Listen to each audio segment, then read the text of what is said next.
Hello lovely people, welcome to another episode of Book Chat, the regular but not monthly roundup of what I have been reading recently.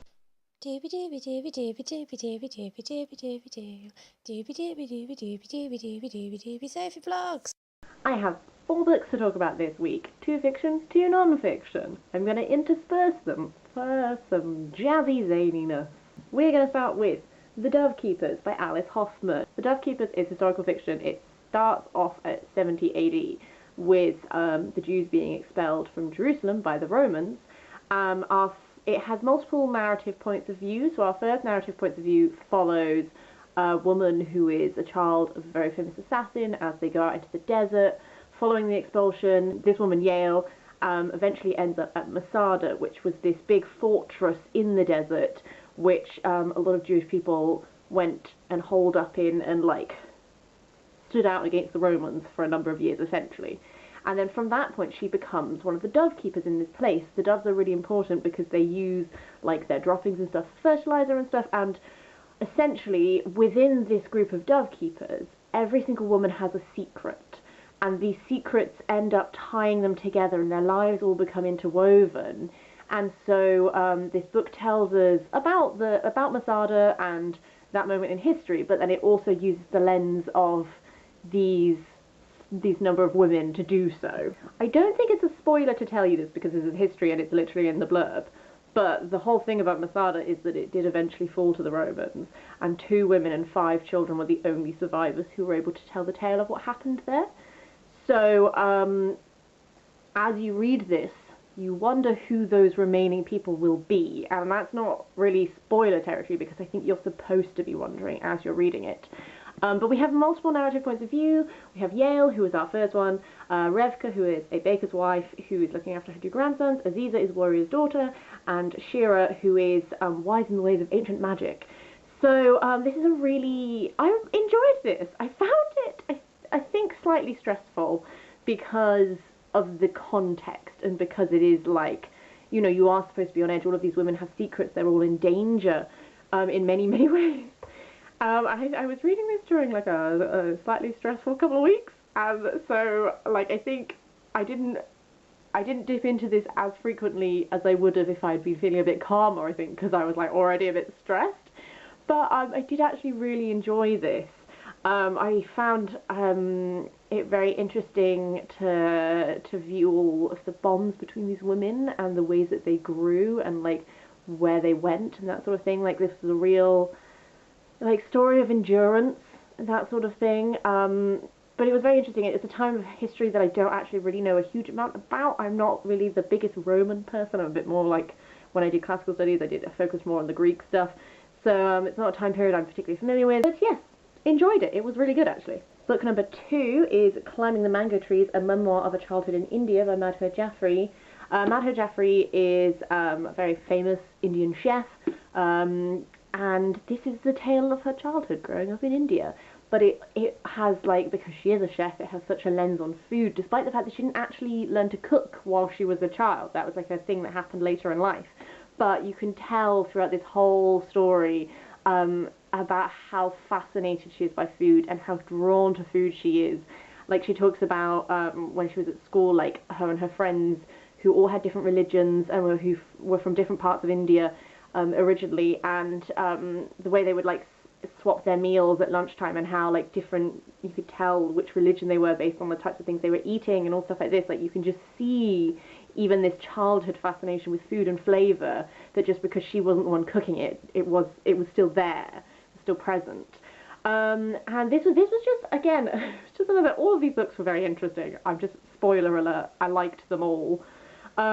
This was an interesting time in India's history. It sort of has a bit of focus on World War II, a bit of focus on Indian independence, because this was the time she was growing up there, and also her personal family life, her family structure, stuff like this. I've been wanting to read more food writing, but I do also really love memoirs, so I think this is the first of my food books that I've bought that I've actually read, and I think this was a really good way in, because I'm very familiar with memoirs, a genre, and I'm a bit into it, so having that but with this slant on food and experiences with food. And there are recipes in the back as well. When you finished it, a couple of key dishes that she talks about in this, they have the recipes for, which is a really nice touch.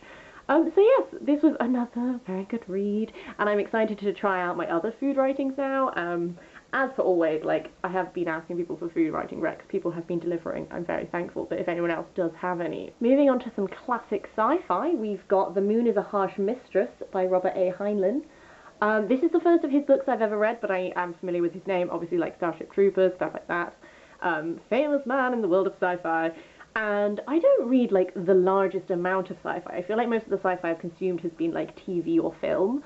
And so when I picked this up, it was just part of me trying to just, like, dip into a little bit more, like, both contemporary and classic sci-fi. Just, you know, 'cause it's great.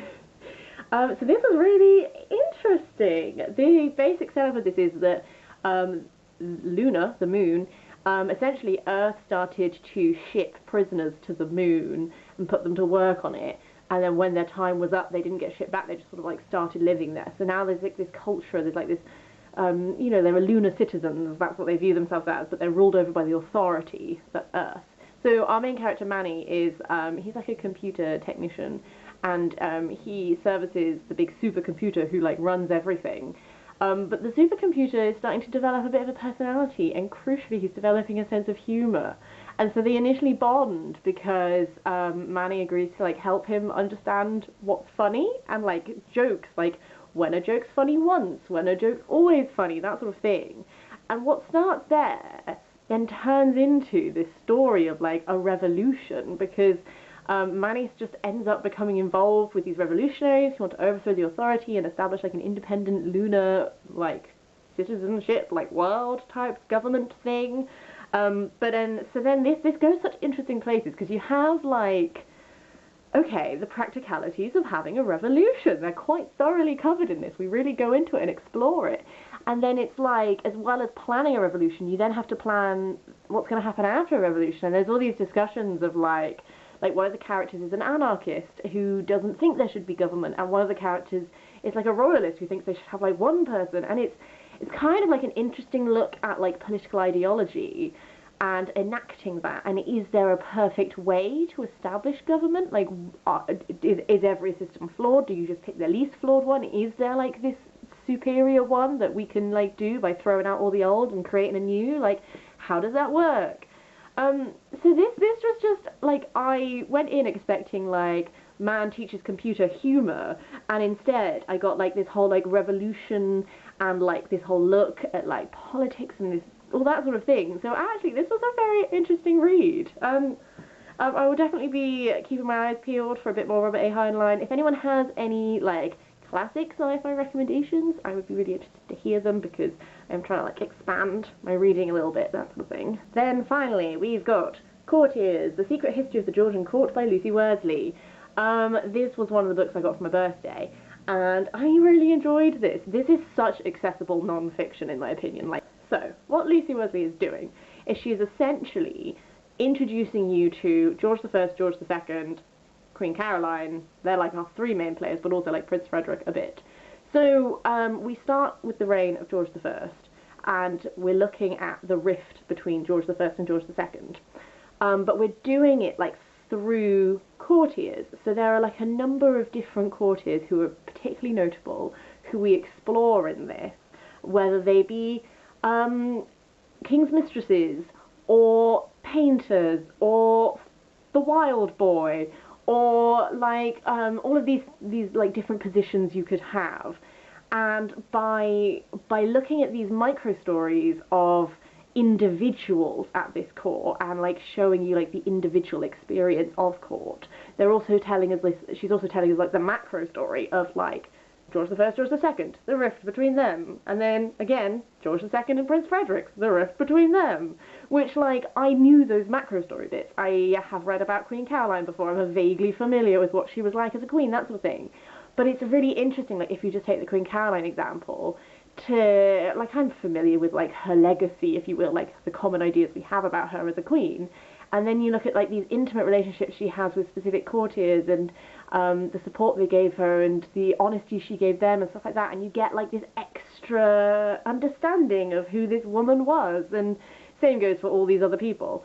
So this was just, I found it immensely readable, particularly like engagingly easy to read, if that makes sense. Like I know like some of my friends who like history don't necessarily want to read non-fiction about history, they prefer to read historical fiction because it's much more engaging, whereas I would recommend this as like a beginner non-fiction in many ways, because I feel like you are getting these little mini narrative stories of like people's lives, but then it's like connecting you to this greater thing. But yeah, so this is the first Lucy Worsley I've actually ever read, although I love her TV shows mainly because she's just always dressing up, and I feel great respect for that, because I would do that too if the BBC were like, we'll pay you to put on fancy clothes and talk about history. I'd be like, thank you, yes please. So yeah, that was great. I'll keep my eyes peeled for any more Lucy Worsley that comes my way. That's it. That's all I wanted to talk about this week. I hope this one was slightly more of a concise book chat than we sometimes get. I feel like it was. As per usual, please let me know your thoughts on any of these, any recommendations, any whatevers. Have a chat about books with me if you'd like to. That's the whole point of this series. As for me, I will go. I hope you have a really lovely day, and I will see you next week for something different.